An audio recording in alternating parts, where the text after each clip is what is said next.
everybody, and welcome back to another Coaster Cheetah video. And in this video I'm going to be doing a review of Apollo's Chariot, which is the first ever B&M hypercoaster. And if I'm not wrong, this is actually the second hypercoaster ever following Magnum XL 200 at Cedar Point. And this coaster is at Busch Gardens, Williamsburg. It is a great coaster, very underrated in my opinion, but it definitely is not perfect, and in my opinion is not close to perfect. So in this review I'm going to be explaining why I like and dislike this ride, and yeah, let's get right into it by going over the layout. And you go up the lift hill, but at the top of the lift you don't go right down the drop like most B&M hypers, but you go into a little pre-drop, and this is also featured on Raging Bull at Six Flags Great America. And this, if I'm not wrong, is to relieve stress from the chain lift. However, B&M stopped doing this on their coasters, which I'm not sure why they did that, but yeah, it's kind of a weird little element. But anyways, you dive down the drop into the forest, and then you go up into an enormous airtime hill. And this, you honestly barely make it over this, especially when it's colder outside, but it does provide some great floater airtime.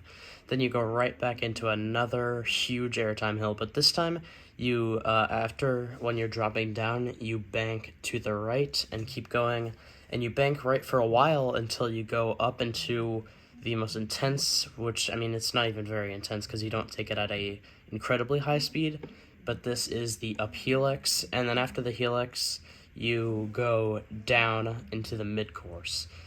And I want to talk about, actually, the helix for a second, because the helix it reminds me of Orion's helix, like, almost like a half figure eight.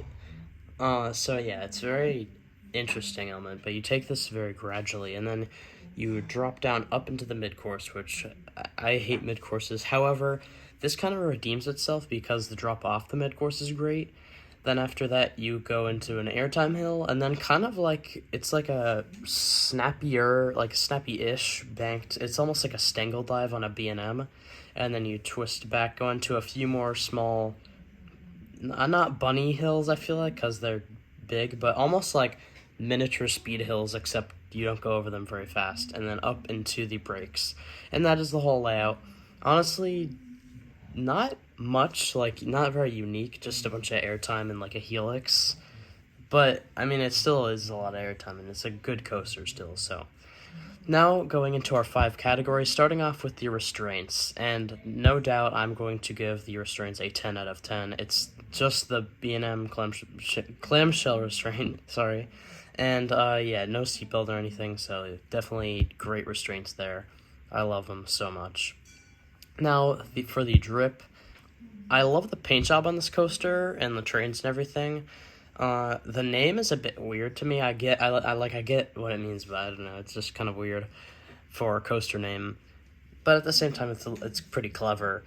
But I don't like the way the pre-drop looks. Plus, you can't really see a lot of this ride because of the trees. So for the drip, I'm going to give this a 9 out of 10, which is still a good score.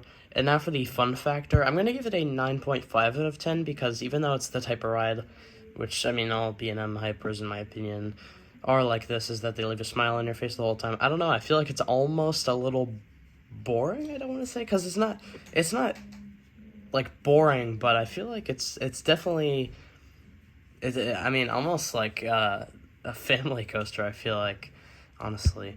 But, I mean, yeah, still a good coaster. And then we go into the intensity, and this ride is not intense whatsoever. It's definitely not intense. The most intense point, which I believe I said already in the video, is the helix, in my opinion. Drop isn't very intense at all. Still a lot of airtime, though. But for the intensity, I'm going to give it a 7 out of 10, because definitely not an intense ride. However, again, like I said in my Canobie review, you're not really expecting B&M hyper to be very intense. So now going into the duration, I have a few issues with this, because this ride takes the layout so slow, like, throughout the whole thing. I don't really like it, like how it does that. Plus the layout, like I talked about earlier, is kind of just like, it's very generic, like it feels auto-generated. Plus there's a mid-course, which again I don't like. and all around the layout feels a little short. However, since the ride is so, like, it takes it almost in slow motion, yeah, it's kind of feels long, so I'm going to give the duration a 6.5 out of 10. And for the total score on this ride is going to get a 42 out of 50, which I agree with. I think it is a good coaster. However, it's not, like, you know, it's there's definitely things wrong with it. And it was B&M's first attempt on a hypercoaster, so definitely, like, we should have expected definitely a lot of things wrong, and they definitely learned, because now their hypers are incredible. Mako and Canobie and Shambhala are definitely great examples of that. And for my personal score, I'm going to give this an 8 out of 10. I enjoyed the ride. It is my second favorite ride at Busch Gardens Williamsburg. So yeah, great coaster, and in the comments, tell me what you think of Apollo's Chariot, and also give me recommendations of what to make videos on in the future, because I will do it. And if you enjoyed, please like and subscribe, and yeah, I hope to see you in the next video. Goodbye.